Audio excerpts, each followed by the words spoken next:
Hi, I'm Greg Regan, President of the Transportation Trades Department of the AFL-CIO. I'm here with Congresswoman Val Hoyle from Oregon's 4th Congressional District and a member of the Transportation and Infrastructure Committee.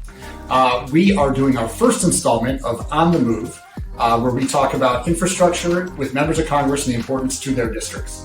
Congresswoman, thanks for being here. Well, thanks for talking to me. So we're just going to do a couple of questions here. What are your priorities for infrastructure in your district?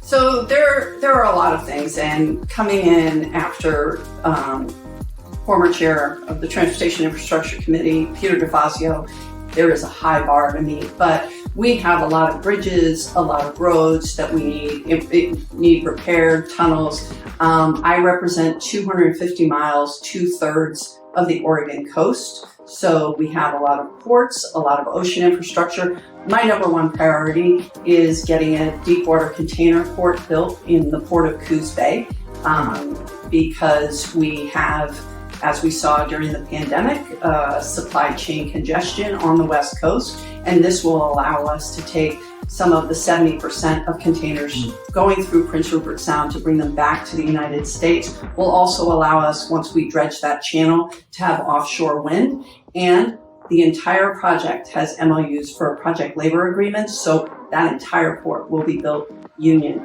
Also, we have an earthen dam up in the north part of my district that really needs replaced, because with even a small earthquake, and we do live on a fault line, it takes out 25% of Newport. So we're working really hard on that as well. Well, you segued great into my next question, which is, how does the labor movement fit into your work at TNI?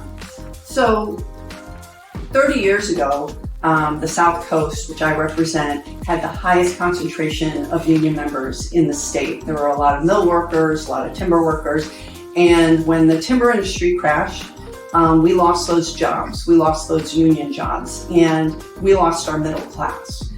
So you have people who are very wealthy that move to Oregon to retire, and then people who have to send their kids away if they want them to have a good career.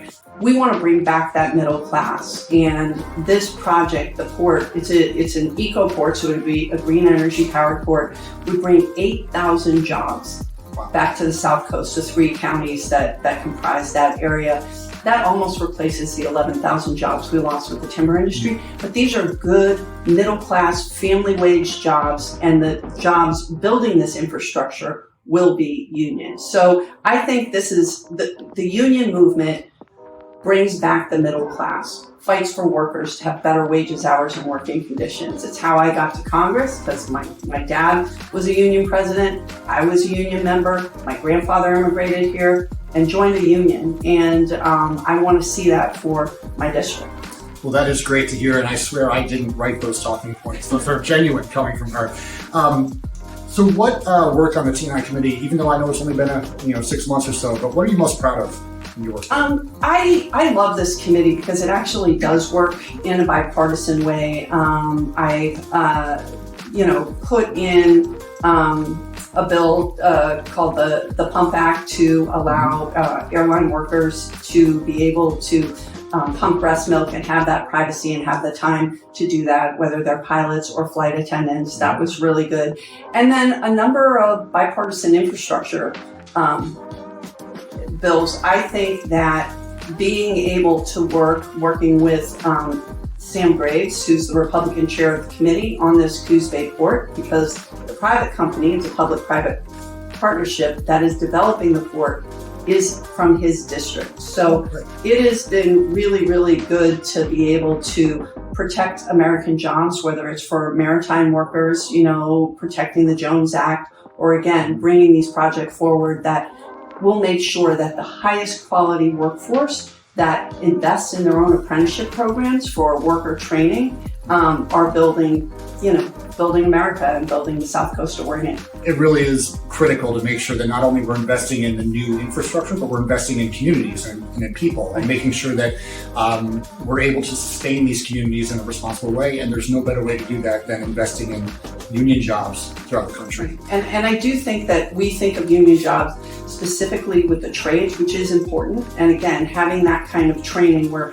people can go into an apprenticeship program, be making 6 figures with no college debt and a pension. That is a really big deal. But we can also expand these apprenticeship programs outside the building and construction trades.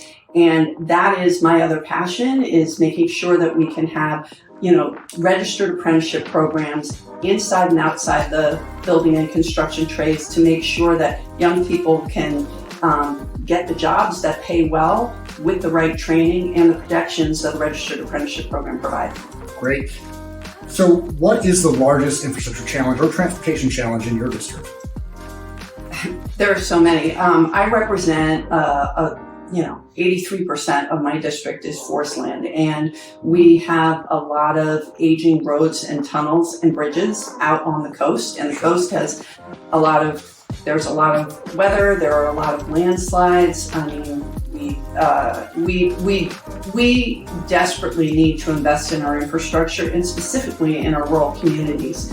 Also, for train infrastructure, passenger train infrastructure, as trains are getting longer, we need to make sure that we invest in passenger infrastructure, and that we invest in the kind of safety structures that make it so that we can have train transit and safe pedestrian and car movement.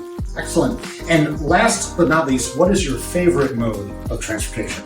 I gotta say, it's traveling by rail. Being able to sit on a train, do your work, get something to eat and drink, and get to your destination on time is great. I would love, my dream is to be able to have the kind of passenger rail infrastructure on the West Coast, going from Seattle or even, BC all the way down through San Francisco.